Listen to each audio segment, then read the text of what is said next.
Mr. Alok Jan, Chairman of the Port Authority, invited guests, members of the media. This morning we unveil details of the Westland's expansion project, which is part of the government's comprehensive response to the growing need for greater capacity, speed and efficiency at the Kingston Container Terminal operated by KFTL. As many of you know, KFTL was established in 2016 under a concession agreement between the Port Authority and International Shipping Line CMA CGM. I now invite the KFTL Chief Executive Officer, Captain Jędrzej Mierzewski, to do the official welcome.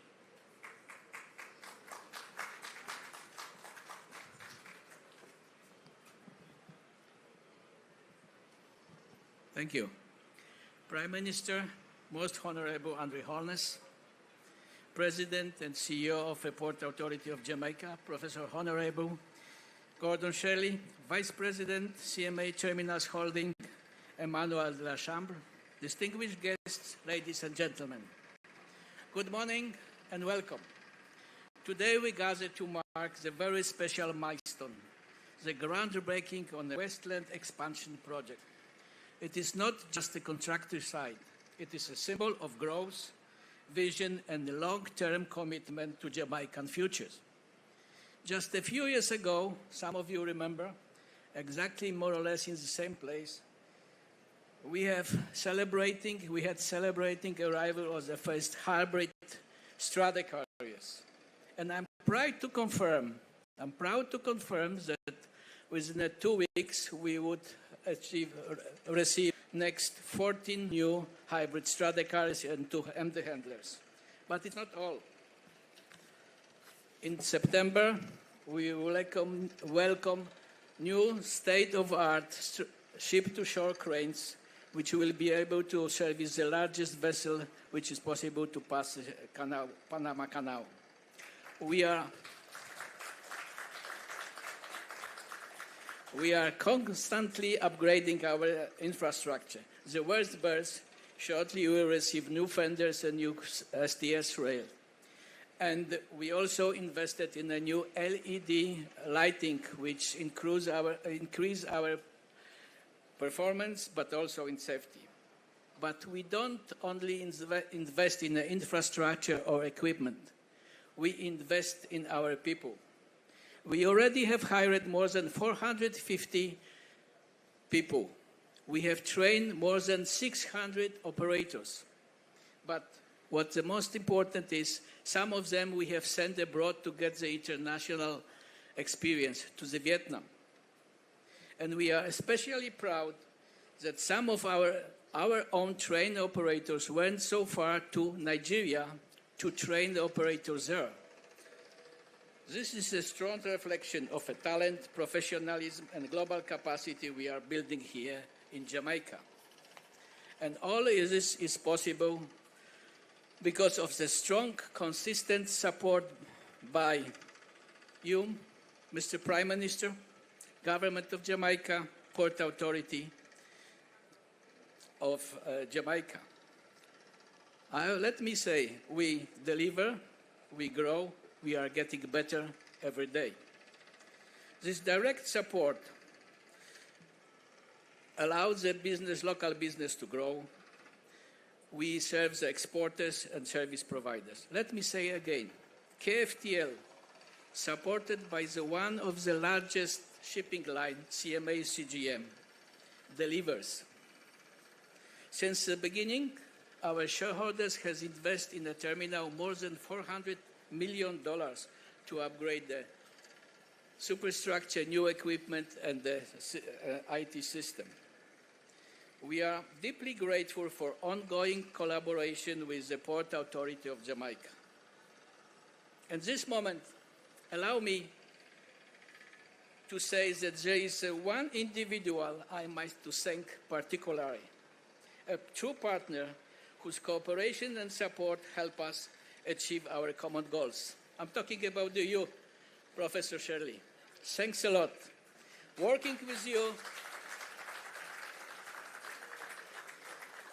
Working with you is not just a pleasure, it's a privilege. Our partnership is a model not for Jamaica, but also for the entire Caribbean region. Prime Minister, I would love to say mission accomplished, but it's not true. Because our mission never ends. Because we never stop. We grow. We will continue to invest. We will continue to expand. We will continue to improve. We will reduce our carbon footprint. But most importantly, we will continue to serve the Jamaican economy and our customer better, faster, and stronger. Today, here, we are not building only a terminal. We are building an opportunities. Let me now share a few key numbers just to show how we come here. In May, we have handled 222,000 TEU. It's absolutely record in the history of the KFTL.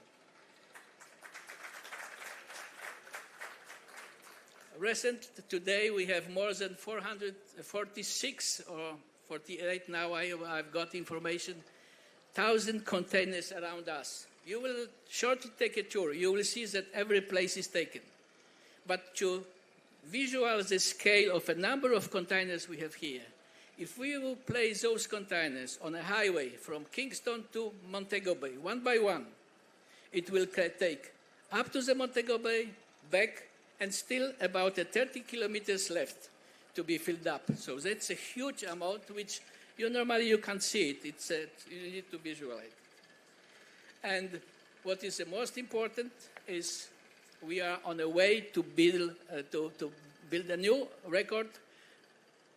I hope, and I'm pretty sure that we will make more than 2.5 million TEU this year. So it will be another historical record for a KFTL.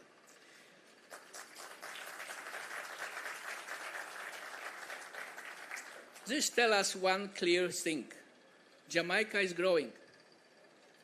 And we are ready to grow with you, Jamaica. We always support Jamaican's economy. And today, we celebrate the next bold step in the journey, the West Expansion Project. The project represents an investment of $80 million US.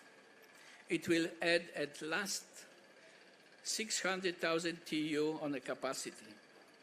It's a major step forward. Construction begins now. Once complete, Westland will position Jamaica in one of the biggest hubs in the area. But what does it mean, this construction? So let me give you some sense of the scale of work ahead of us. We will transport and place over 730 cubic meters of soil. Nobody can imagine, but I will try to help you. If you fill up with this soil, the National Stadium of Jamaica in Kingston, still some will left. Up to the top, and it's still some of them will be left behind. So that's the scale of the work which we do. But this project is not only about the capacity and the construction. It is, Prime Minister, it is strategic alignment with your government, bold vision to make Jamaica a logistics center in the Caribbean. This project will bring jobs, skills, technology, and the most importantly, will support the Jamaican economy. In closing, ladies and gentlemen, I assure you that KFTL with CMA will keep growing these terminals and supporting Jamaica economy. Thank you very much, and welcome once again.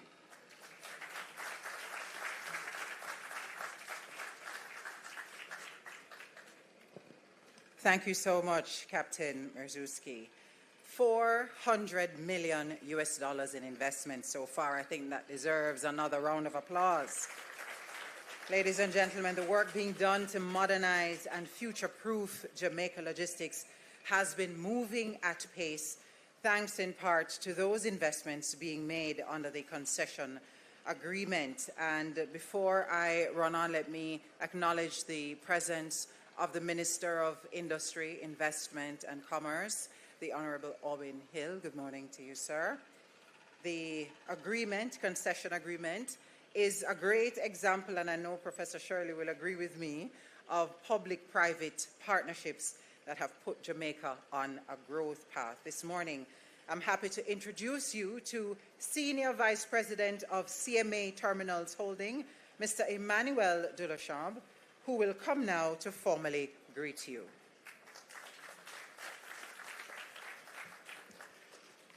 Good morning, everyone. Just to tell you, because if you look at the agenda, I'm supposed to make remarks, so I will do remarks.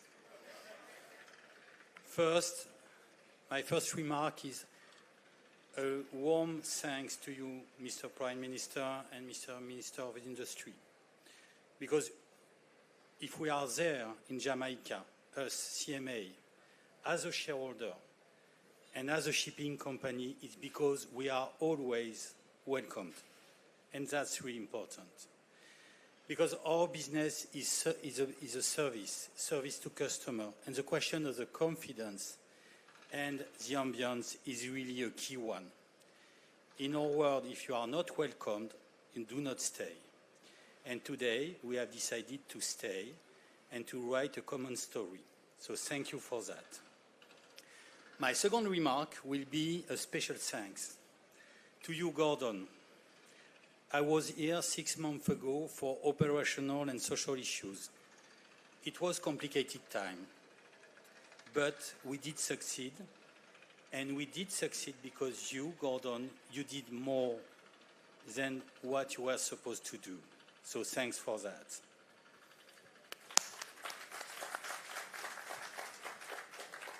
My second special thank will be to our CEO, Jez Drej, because you were the counterpart, the sparring partner of Gordon.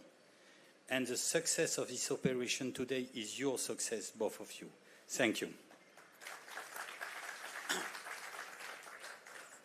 My last remark will be to tell you why we are there. We are there because we do believe strongly in Jamaica as a partner to serve your economy, to develop your jobs. And for that, we have decided to operate in Kingston. Kingston is our second terminal worldwide, second one, just after Malta. And not so far, I can tell you. 2,000, 3,000 moves difference between Malta and you. But you are the second one. It's our job to become number one.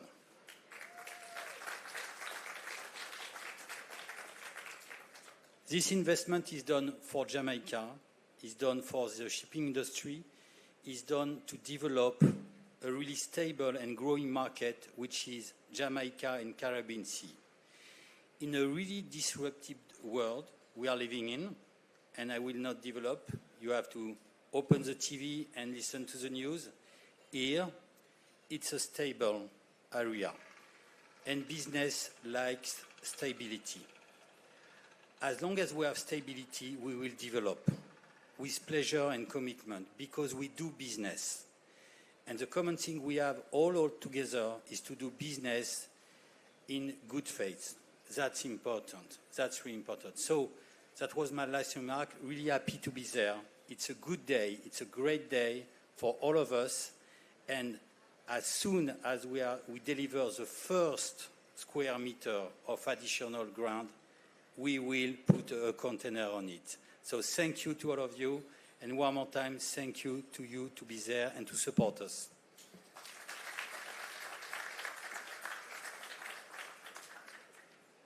I wholeheartedly agree with you, Mr. Dulachambre. It is a great day indeed, and the beginning of another exciting chapter in the development of the Port of Kingston.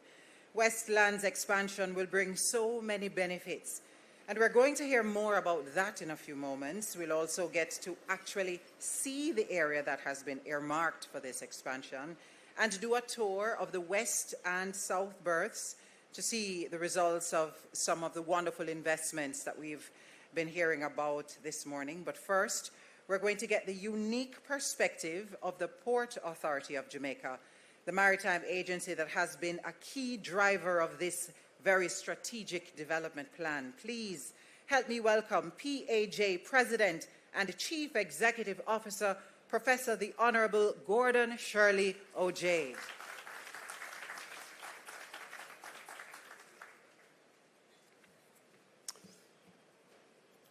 Thank you very much, Madam Master of Ceremonies.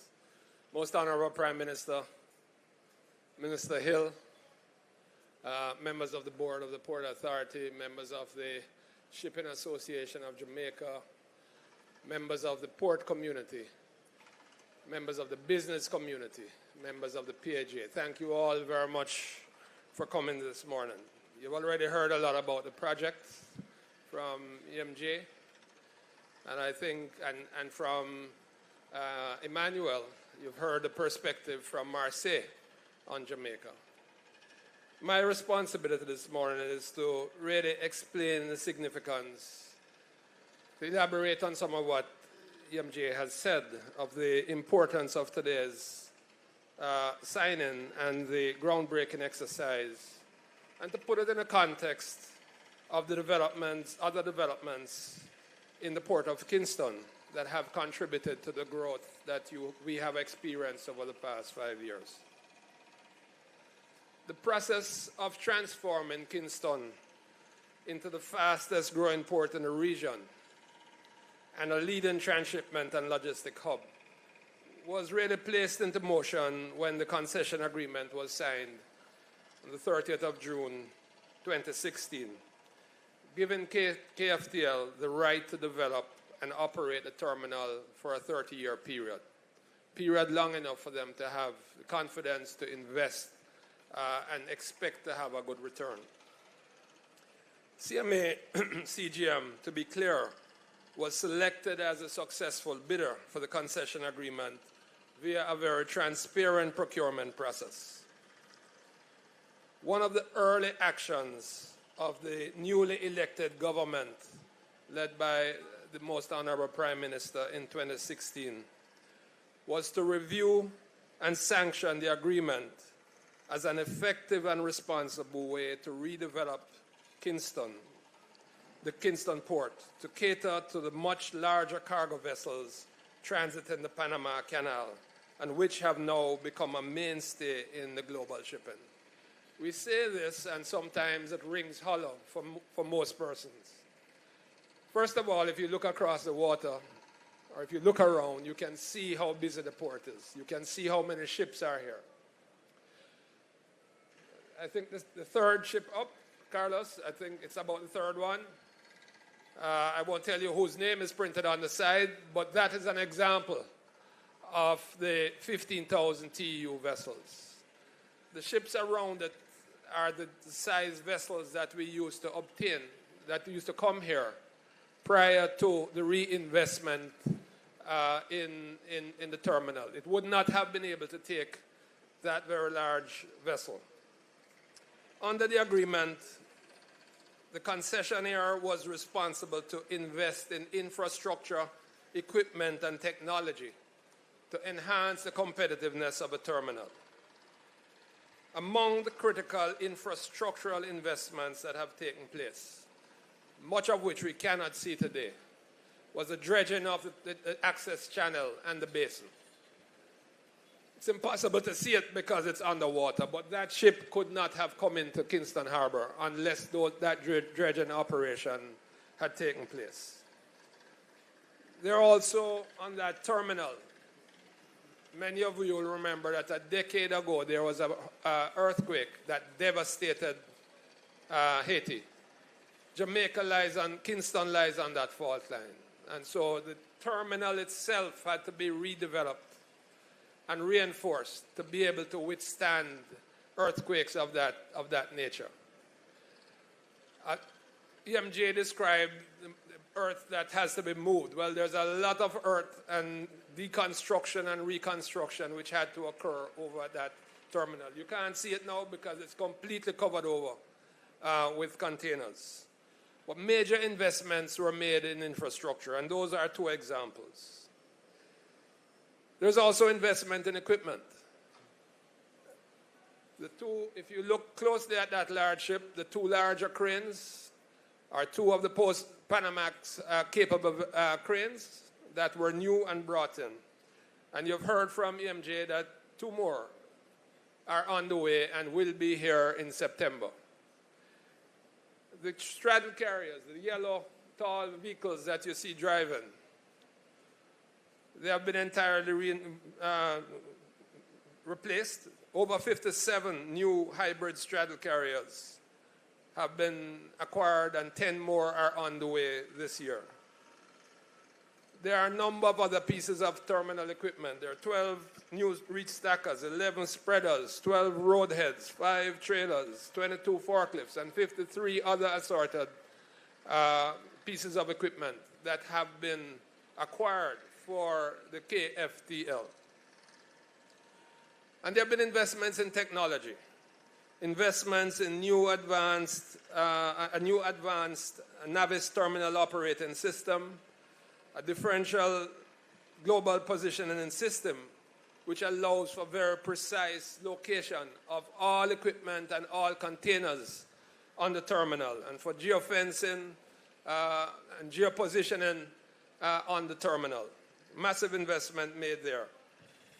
In addition, there have been investments in advanced security systems, which embody the latest technology for yard monitoring, for perimeter and access control. Coupled with the investments being made by KFTL were a set of investments by the public sector organizations. In parallel, the Port Management and Security Limited and Jamaica Customs Agency, represented today by Mr. Lowe, have enhanced the security of a terminal with the acquisition of new advanced container and pallet handling equipment. The PAJ has installed the first fully functional port community system in the region, allowing for online integration of shipping lines, their agents, the Jamaica Customs Agency, the terminal, the brokers, the truckers, and the warehouse operators. The entire port community is integrated online without the need for paper. All transactions can be executed electronically. Immediately following the Prime Minister's address, as you have heard, the objective is to take you on a tour around the terminal, and you will see it's bigger than many towns. And you will see that every single slot on the terminal is taken. You will see how busy it is with all the equipment that is moving around. I think it is difficult for many people to visualize because they pass the terminal and it looks calm and peaceful, but there's a lot that is happening in this little town over here. The results have been dramatic, and EMJ has outlined some of that. Cargo movement has grown from 859,000 in 2016 to 1.4 billion moves in 2024, an increase of over 58%. Berth productivity now stands at 25 moves per hour, and crane productivity exceeds 80 berth moves per hour, meeting and exceeding the global benchmarks. Preventative maintenance.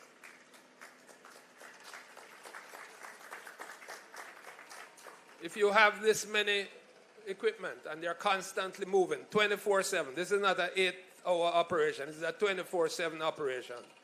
The only way to keep it humming is to have a preventive maintenance system that is on top of the ball. Preventive maintenance compliance rates routinely exceed 97% on the terminal. The staffing currently stands at 1,390. An increase of 55% relative to 2016. Over 500 new high-paying, high-quality jobs have been created on the terminal since the start of the concession agreement. Kingston has emerged as the fastest growing terminal regionally, and in 2023 was included in the Lloyd's list top 10 fastest growing ports in the world.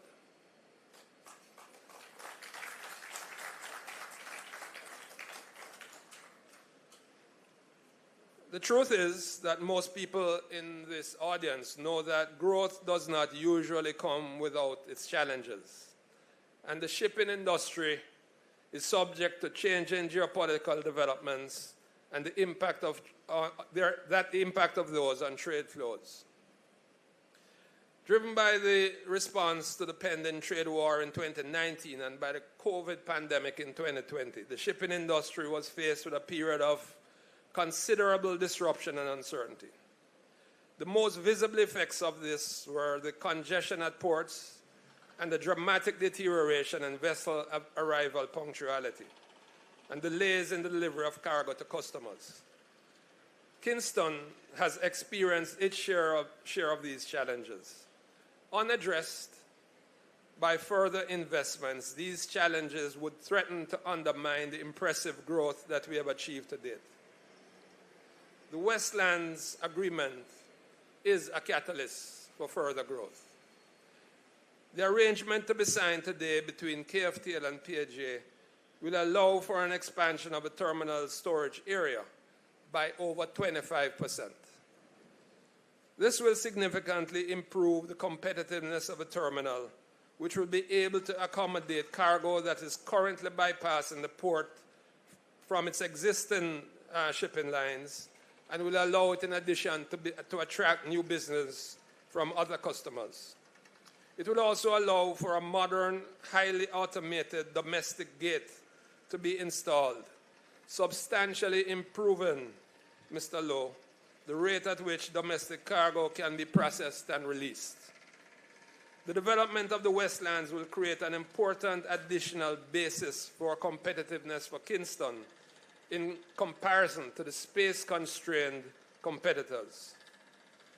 The work to prepare the land for the container storage will take place in phases.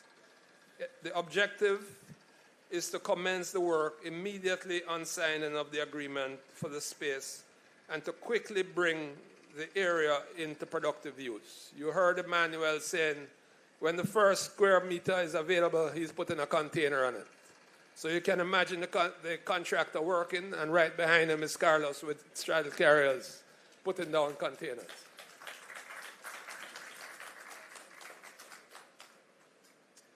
With the addition of Westlands to the space available to the KFTL terminal operations, the impressive growth rate is expected to be further enhanced, and Kingston will remain on track to become the fastest growing and largest cargo terminal in the region. The PAJ is therefore pleased to participate today with KFTL in the signing of the Westlands Agreement and in breaking ground for the construction of the expanded terminal storage area. I will depart from script just for a moment because it would be remiss of me not to express a special word of thanks to the Most Honorable Prime Minister for his vision, for his careful and insightful review of our strategies, not just of this project, but for the many other projects that we do. We are very grateful, Prime Minister, for your guidance, your support, and your assistance to us over the many years. The Permanent Secretary has listened very carefully to us and has been of assistance to us whenever things appeared as if they were about to become bogged down in the bureaucracy. And we are greatly appreciative of her and the work of her team at the Ministry of Economic Growth and Job Creation. And to our board, members of whom are here, and in particular to our chairman, Mr. Alokjan, for the wisdom, the guidance, their ready accessibility, and for their consistent support. And finally, I'd like to say, to reciprocate, that it has been an enormous pleasure working with EMJ, Captain Mizerski, and the team in Marseille. Tough negotiators, hard fighters. They squeeze every cent out of everything. But that's what businesses do. And once we understand it, we know that when all the pieces are put in place, we have a partner that will be with Jamaica for the very long term. Thank you very much, ladies and gentlemen.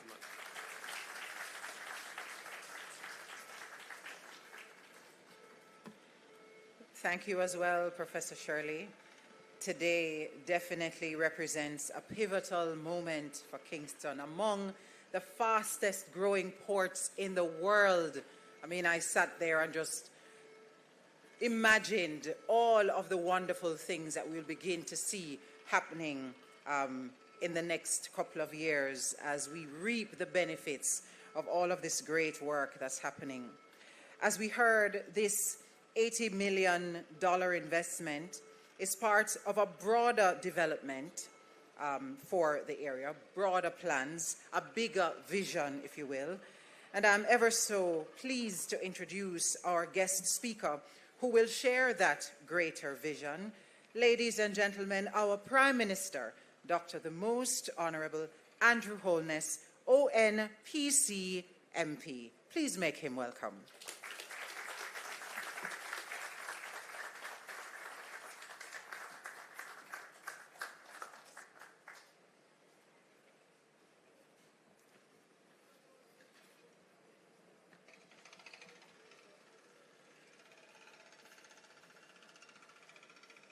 Senator the Honourable Auburn Hill, Minister of Industry, Investment and Commerce,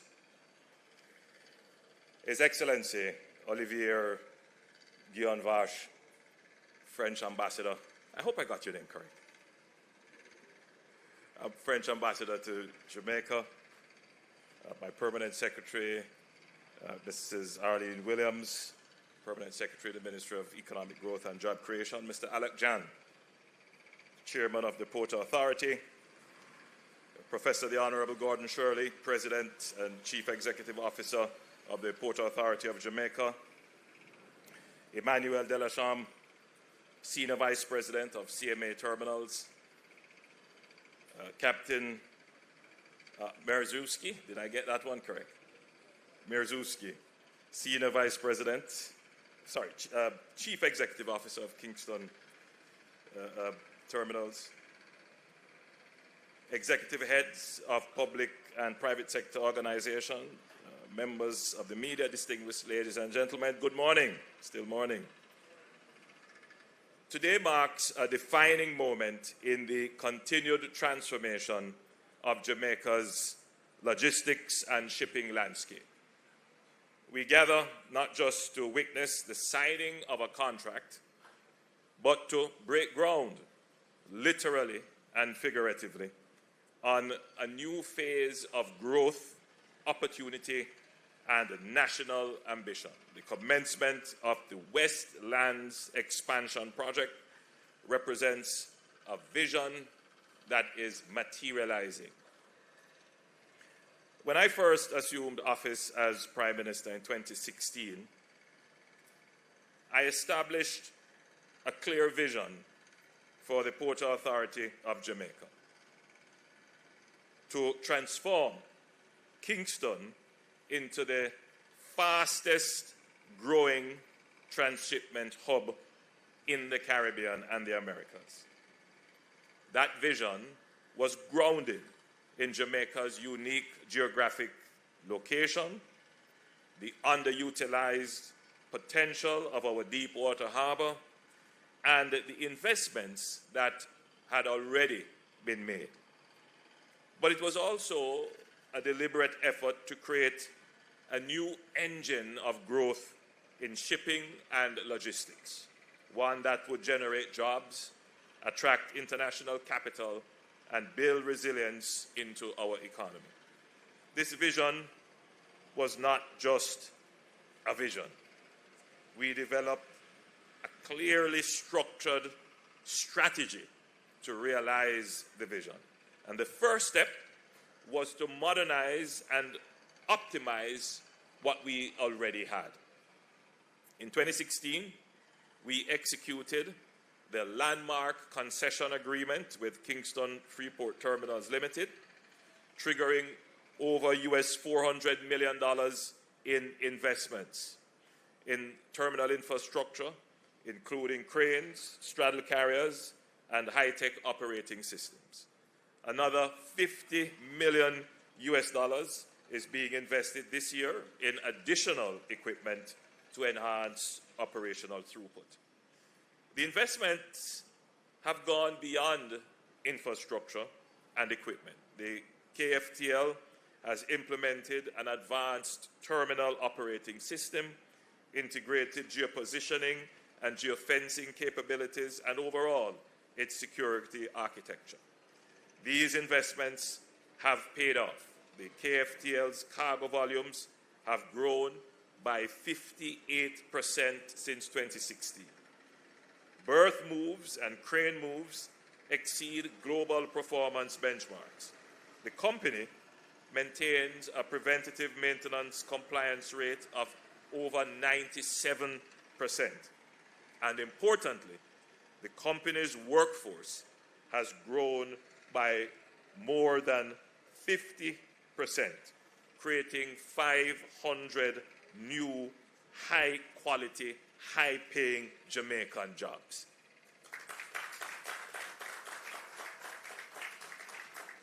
Investment catalyzes further investment and further success. The Kingston Wharves Limited, which is the neighboring terminal at the Kingston port, has undertaken significant investments themselves of over US $56 million.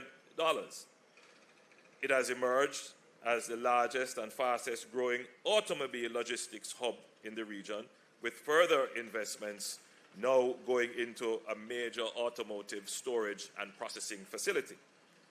As a result of these combined investments, Kingston has moved up the Lloyd's list of top 100 ports and has been named among the top 10 fastest growing terminals globally in 2023. These are undeniable results. Jamaica is now a serious player in global shipping. The second pillar of the strategy is to ensure that we have enough space to expand. Without adequate land to grow and evolve, even the most efficient ports can become landlocked and uncompetitive. And this is why the second component of our overall strategy is the expansion of the footprint of the port. The Westland project will add essential acreage to KFTL, allowing for expanded cargo storage with new berth facilities and the introduction of a modern automated gate system for domestic cargo. The first phase, covering 15 hectares at a cost of US $80 million, will focus on strengthening soil conditions, eliminating ponding and flooding, upgrading security, and setting the stage for seamless, high-volume operations. The second phase will follow without delay upon the completion of the first. This is a strategic expansion. By reducing vessel waiting times and increasing cargo throughput, we are positioning Jamaica to capture a greater share of global shipping activity and cement our place as a logistics leader in the region. But we are not stopping there.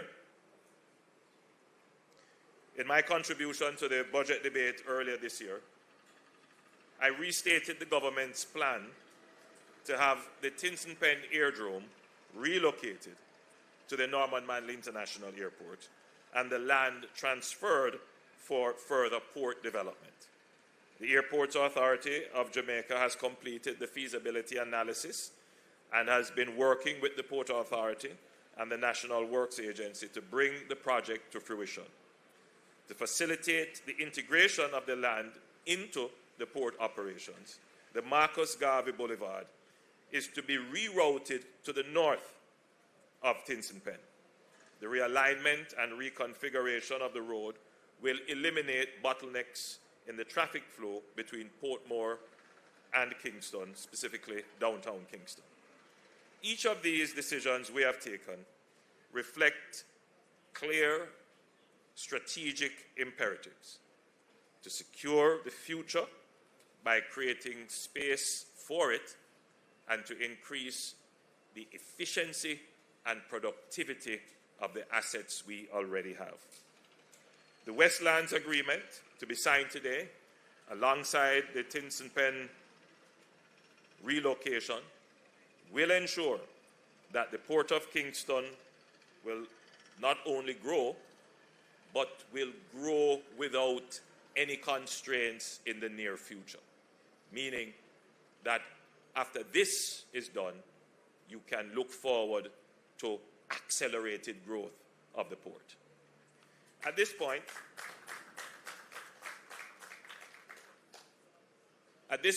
I would also like to address what has been a pain point for the port community, as well as for the public who would use the port, and that is the state of the roads in Newport West. The PAJ has been tasked to establish a public-private partnership arrangement which would include the Kingston Wharves Limited, the Shipping Association of Jamaica, the Jamaica Customs Agency, and the National Works Agency to improve the conditions of the roadways. 80 million Jamaican dollars is being invested jointly by the partners, and the road improvement works are being overseen by the NWA with input in improving water and sewage facilities by the NWC. So I'm pleased to report that work commenced on the 20th of June last month, and the Honorable Robert Nestor Morgan, Minister without portfolio in the Ministry of Economic Growth and Job Creation, responsible for works, is playing a critical role in ensuring that all the entities are coordinated and that the work is completed in a timely fashion. The second pillar of the strategy, the third pillar of the strategy rather, is to ensure that Jamaica becomes a world-class logistics hub. We have talked about this for more than a decade. This is something that has been the stuff that dreams are made of. Various ministers have come and promised. Well, I am pleased to say that the dream is being converted into reality.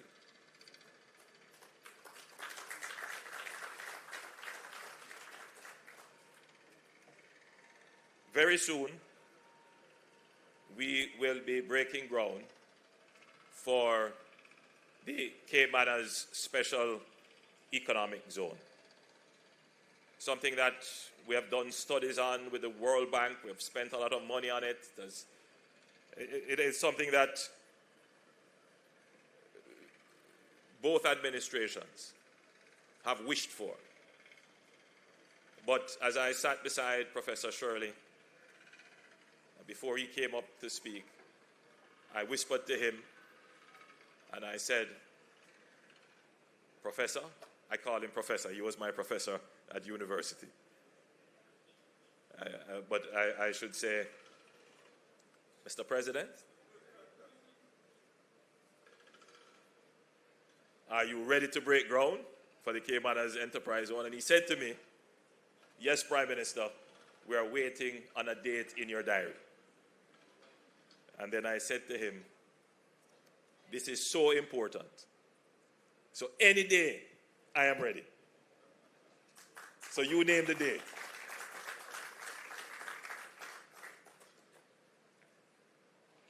And that will be a major achievement for Jamaica if we get that special economic zone established. It's a 700-acre property. It is near to the port. There are some legacy infrastructure that will make it even more valuable, including an existing rail link and a fantastic highway that is there. And that will add even further to the capacity and attractiveness of our port. So that is a major achievement that will ensure that Jamaica is seen truly for what we have been working at, being considered a major logistics hub node within the global shipping architecture. So today's event signals our readiness to execute. It affirms to our local stakeholders and international partners that we are serious, that we are organized, and that we are ready to grow. To our partners at KFTL, I extend sincere thanks. You have demonstrated consistent faith in Jamaica, and today's expansion builds upon nearly a decade of collaboration and success. And I want to join and expand on the comments made by our partners from KFTL.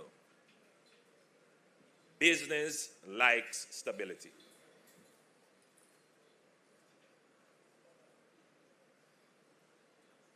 Business likes stability. There's a little contradiction there, because you need disruption to grow. So to get growth, you have to be a little bit disruptive. You have to innovate. You have to change the way in which businesses operate to take advantage of the opportunities that disruptions create. But that's on the innovation end. On the operations end, businesses need stability.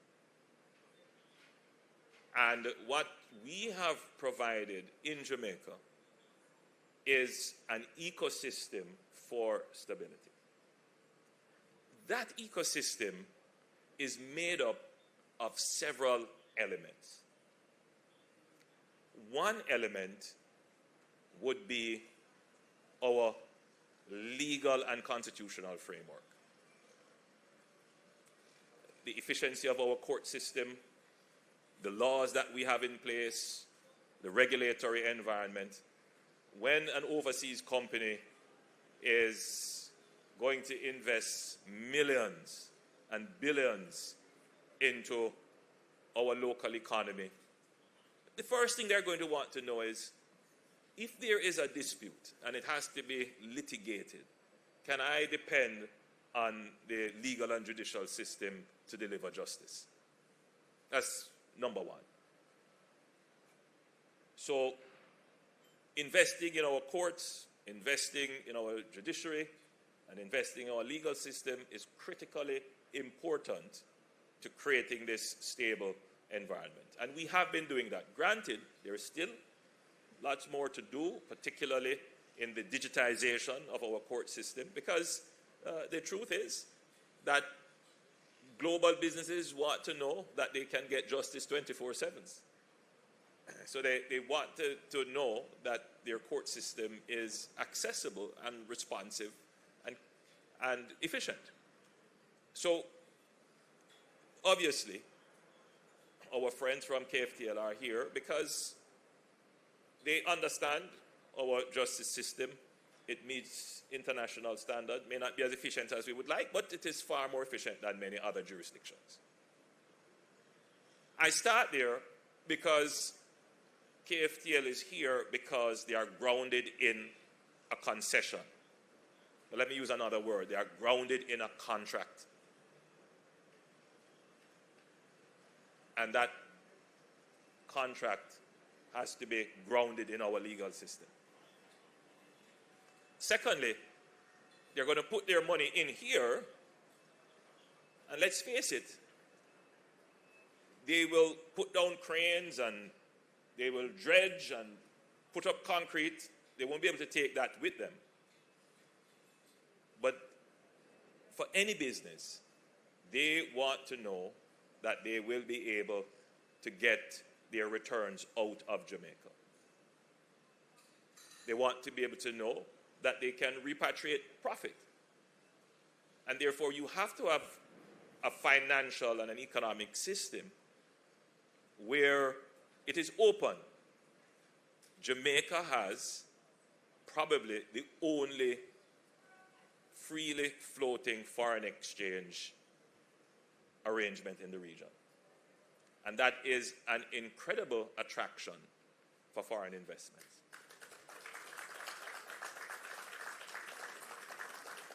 There are other countries where it is like pulling teeth to get foreign exchange.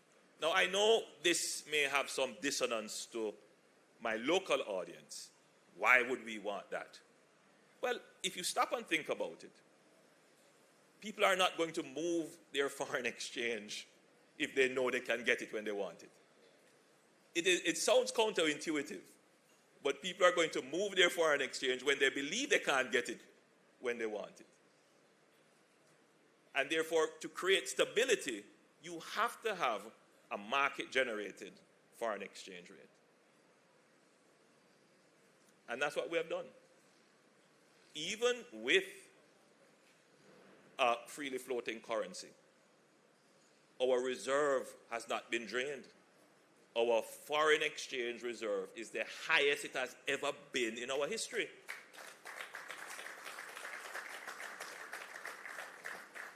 In other words, you know, I keep, in my presentations, I keep saying to people, government matters. And if you have governments who think a particular way, you're going to get a particular outcome. Our government thinks differently, and that is why we get better outcomes. One would think it's a contradiction that if you have a freely floating exchange rate, your foreign exchange reserves would be zero. But it is the confidence that is important. That is the difference between this administration and other administrations. We have been able to give investors, local and foreign, confidence.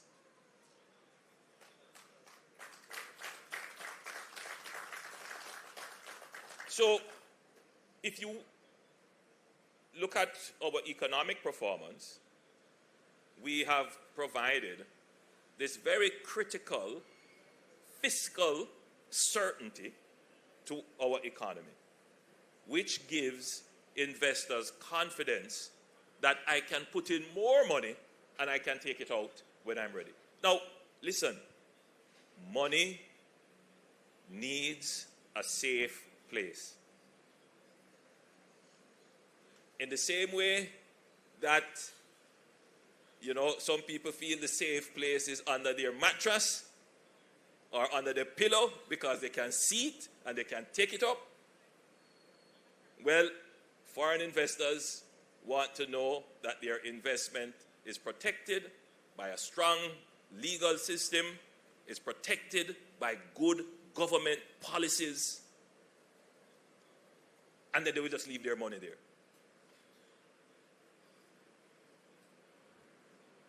And that's what we want to build. And that's what this administration has done. Sounds counterintuitive, but that's what we have done. The third element of this stability, which is so critical, is security. Now, you know, there is an old saying that when there is blood in the street, that is when you should invest. That's an old notion of, you know, how to take advantage of low asset values in times of political and social disruption. But the truth is that investors are going to places that are safe. They're going to places that are stable, but they also want to go to places that are safe. So for us in Jamaica, we have I hate to use the word, contradictory approach to crime and violence, because for so long we have looked on crime and violence as a kind of social phenomenon born out of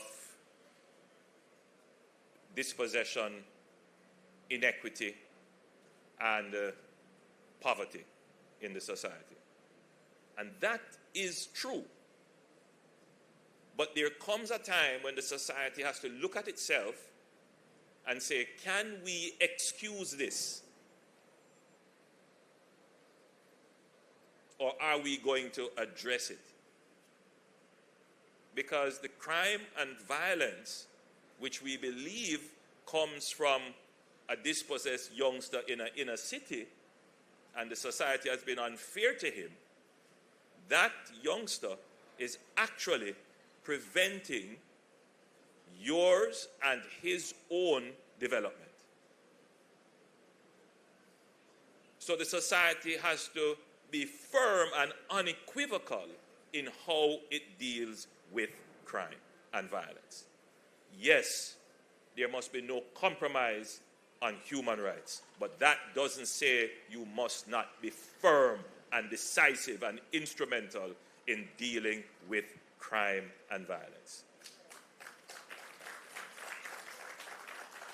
Because that firm and instrumental approach will be beneficial to you, but it is also beneficial to that youngster. Note, 500 new jobs created here as a result of that investment. And when we put in the other, 15 hectares of new space to put in new containers, we're going to need more people to work here. And where are they? Where are they? They are in the gangs, toting guns. We are losing their human resource, which could be very useful here. And these are not low-paying jobs. And when you present the options to them to say, come, we'll train you, we'll give you the stipend to come and get trained, they have been so caught up in the gang world that their attitude is a barrier to their progress.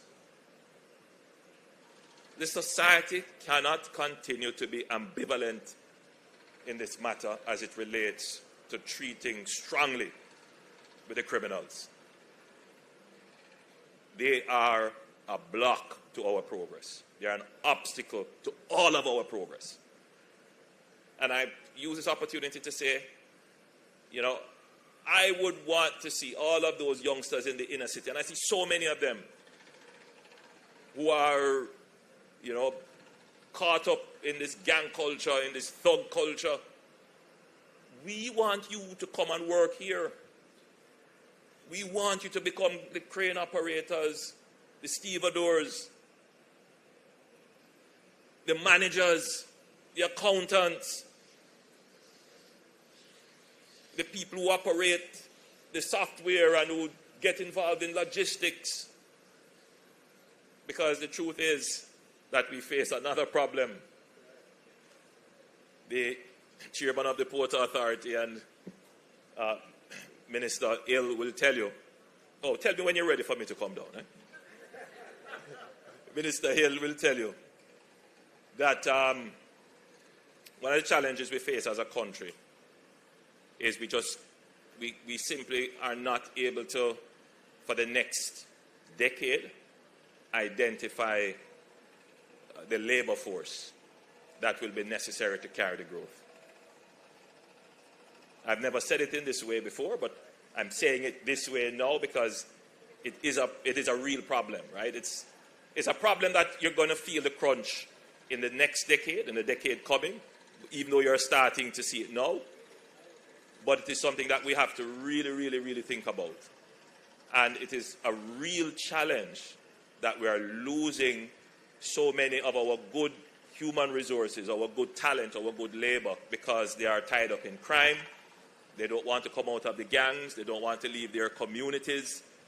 They take a negative attitude, antisocial attitude towards work. And what that does, it locks them into that for the rest of their lives. And some of the social commentary reinforces and supports them there, right, without realizing that they're doing them a disservice, when the social commentary should be encouraging them to come out of crime, put down the gun, put down the thug lifestyle, and go and find a work, right? Even if it is not paying you what you want now, the economy is growing, and by you coming into the economy and providing your labor, you are helping the economy grow. As your Prime Minister, I have to say it in the ways that my public here will understand. It's not being in any way disrespectful to them or not understanding their issues, but we have to elevate the national discourse. There are bigger things for us to achieve, and we are being our own worst enemies by holding on to certain outdated perspectives on how we should grow. You have to ask yourself, why is it happening now and not before? Why is it that our friends from KFTL are willing to invest now, and it didn't happen 10 years before that, 10 years before that, 10 years before that, 10 years before that? It's happening now because we are providing the economic stability, and we are showing very clearly that this government intends to deal decisively with the crime and violence issue.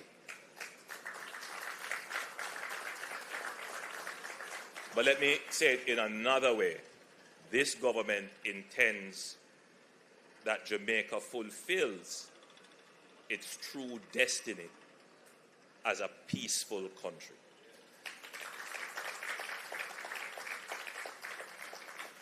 So if you have a good judicial system, if you have good fiscal management of your economy that gives certainty and predictability, and you have peace, security and safety, then people are going to consider you a vault where they should come and put their money.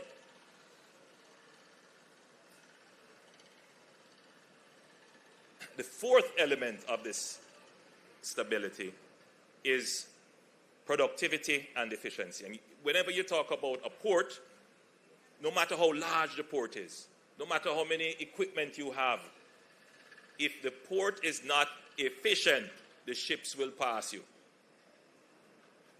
and go to somewhere even further.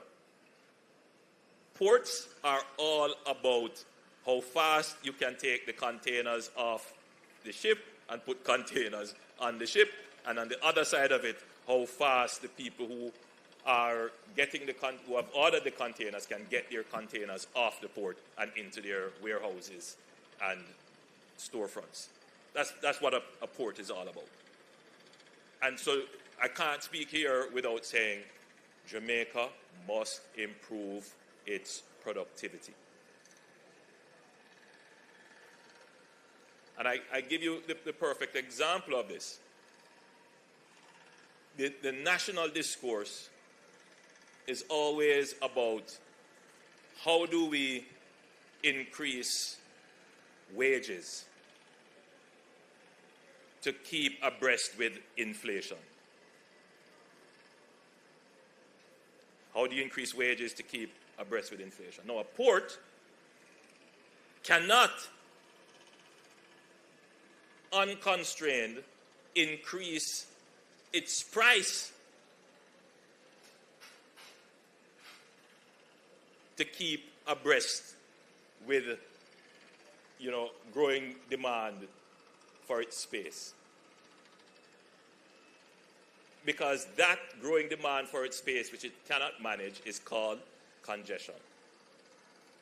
So it can't very well say, all right, my port is congested, I'm going to increase my price. No. What will happen is they will just go somewhere else. So what do the ports have to do? They have to do this. They have to invest in expanding their space, bringing new technology, new cranes, and train their human resources and improve their management. And that same analogy is important for the rest of the society. We are cluttered by bureaucratic inefficiencies. We are cluttered by regulatory inefficiencies that make the cost of service delivery to the citizen higher, that acts as an obstacle to investment. And we can't cover over that all the time by saying, okay, we're not getting things done quickly, let's increase the price. The entire society has to do what the ports are doing.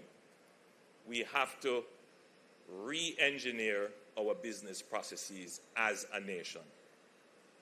And that is what I consider to be the work in progress for the government and part of the next step, next chapter, the pivot that we have announced, that Jamaica now must be able to market itself as good judiciary, strong legal system, solid economic and fiscal management, safe, peaceful country, but efficient. Now, can you imagine if you have that, and then you add to that Jamaica, the capital of fun, lifestyle, reggae, dancehall, everything.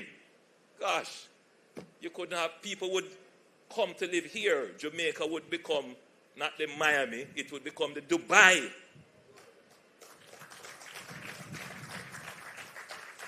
And that is what this administration has been strategically doing. It's a painstaking thing. The public is not going to understand everything, and some things you try to explain it in their minds, they think, you know, it's dissonant to them.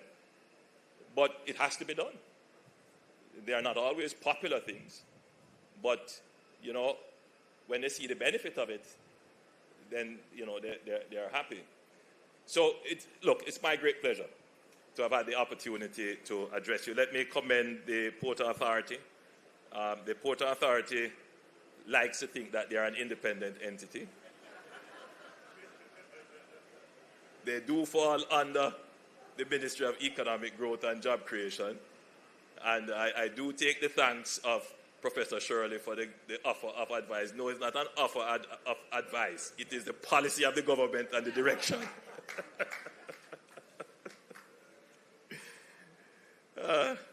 And of course, I did thank our partners at KFTL.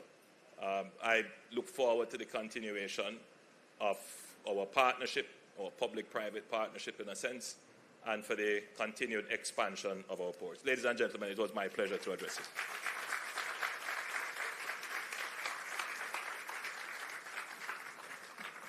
Thank you so much, Prime Minister Holness.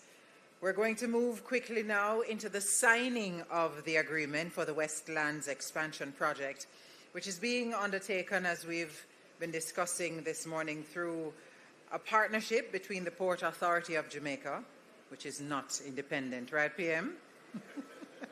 And the Kingston Freeport Terminal Limited. I invite the stakeholders to come forward now to do that, please. There is a signing area to my right, that's to your left. Prime Minister.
Yeah, just miss.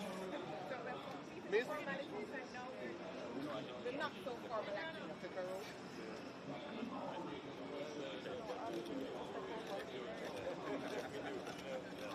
Got that? Very good.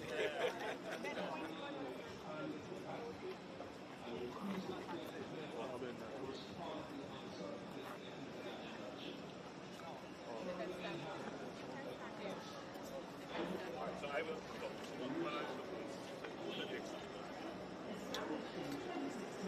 Minister Hill, come on to that side.